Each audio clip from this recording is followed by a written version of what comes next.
Good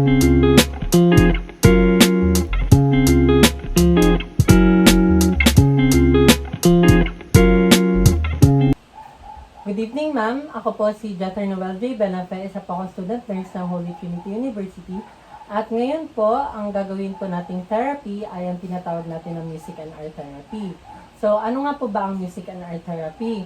Ang music and art therapy po ay isang therapy kung saan makikinig po tayo ng kanta at isusulat po natin sa papel kung ano po ang mga naramdaman natin.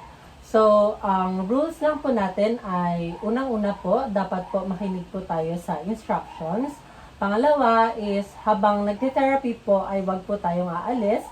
At pangatlo, pakinggan po natin ang mga sasabihin ng ibang kasamahan natin. So, unang-una ma'am is, magpi-play po ako ng music. At pangalawa po ay, bibigyan ko po kayo ng 3 minutes para po i-process po ang napakinggan yung music.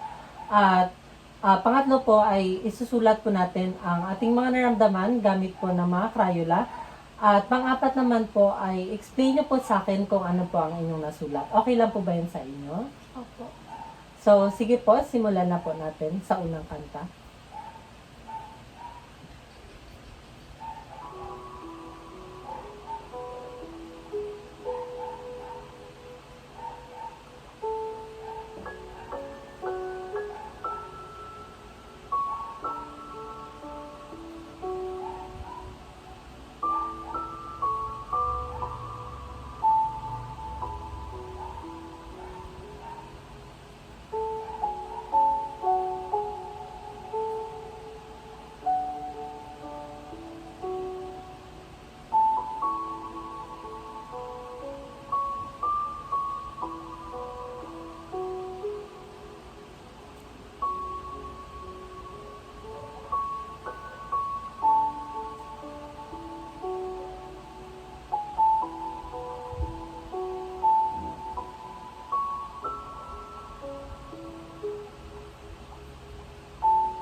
So, ngayon ma'am, tapos na po natin pakinggan ang kanta at bibigyan ko po kayo ng ilang minuto para po i-process po ang napakinggan yung kanta at isulat po ang naramdaman niyo po doon.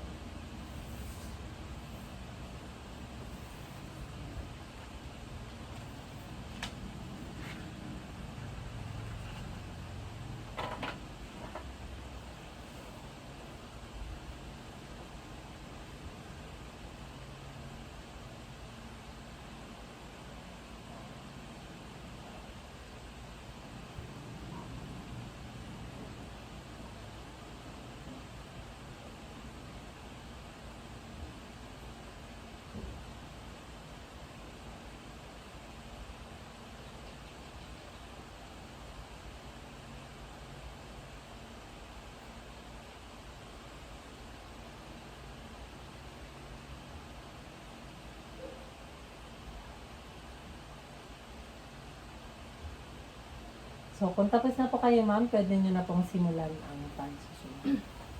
Sige po.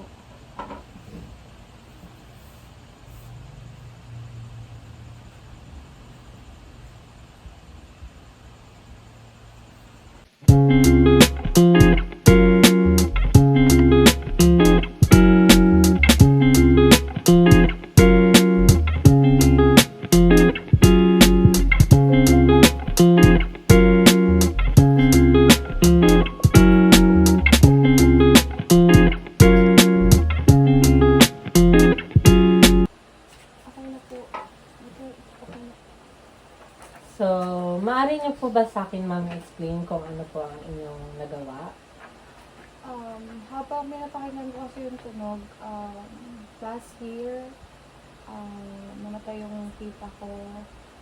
It was a tough day for us kasi nga, kahit tita ko siya, iba yung relationship namin. So, kapag pinapakinggan ko yung music, nakafeel ako ng melancholic feeling na namimiss ko yung araw na yun. Kasi, despite na kahit wala na si mami sa amin, yun yung araw na magkakasama kami lahat. Yung tunog na yun, parang pinapaalala na sa akin yung funeral days na, kasi yung relatives namin from different municipalities dito sa Palawan. So, minsan lang kayo magkita. And etong puno na to, nagsisymbolize to, parang palatandaan namin kung saan siya doon sa memorial. Kasi sa memorial siya nakalibing. And parang ano na rin yung palatandaan namin na doon siya nakalibing since madami nang nakalibing sa memorial. And itong mga tao na to, ito yung mga kasama namin during that day. And na-feel ko na parang included lahat kasi lahat sila parang naging part ng pakiramdam na nararamdaman ko rin.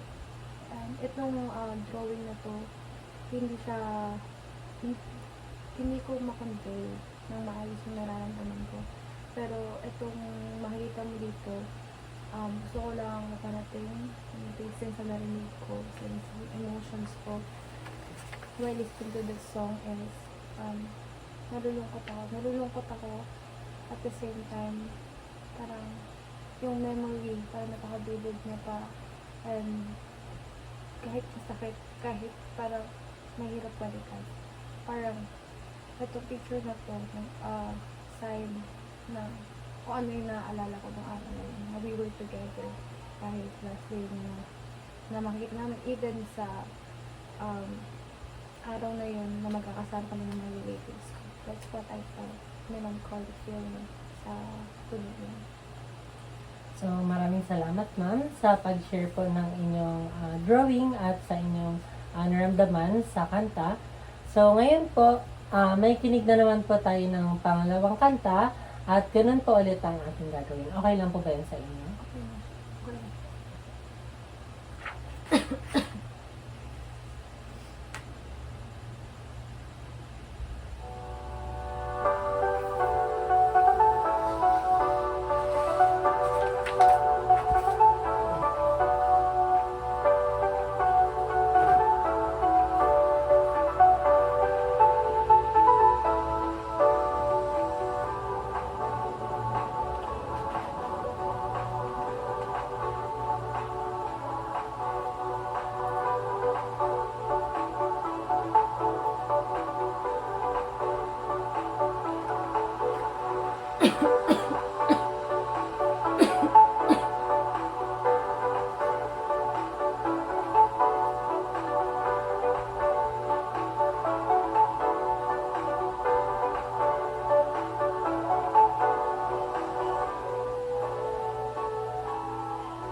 So, sa napakinggan po natin, ma'am, ganun po ulit ang ating gagawin. Bibigyan ko po kayo ng ilang minuto para po i-process ang inyong napakinggan at isulat po ang inyong nararamdaman.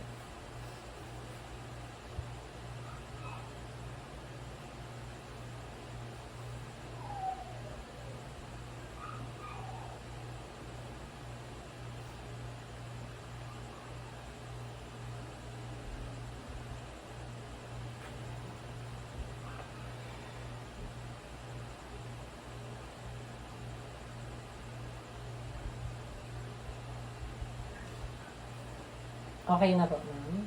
Sige. Pwede mo na po. Maaari na po kayong magsimula.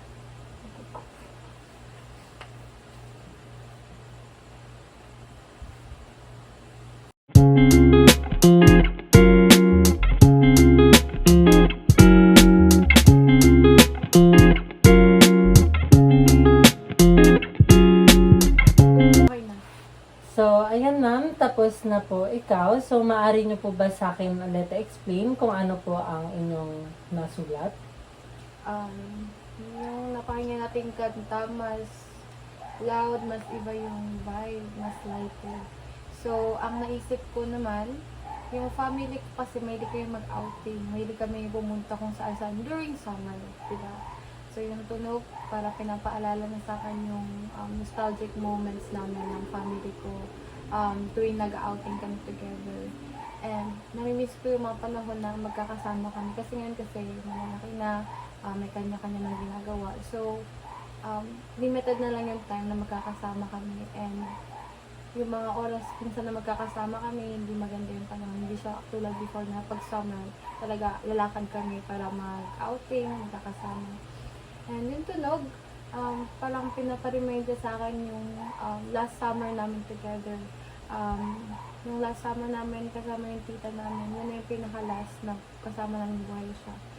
So, kahit wala na siya, pero yung alaala namin during outings, yung pag meron kami family gathering, siya kasi yung nag-handle. So, parang siya yung tulay namin every time na may ganun kaming activity.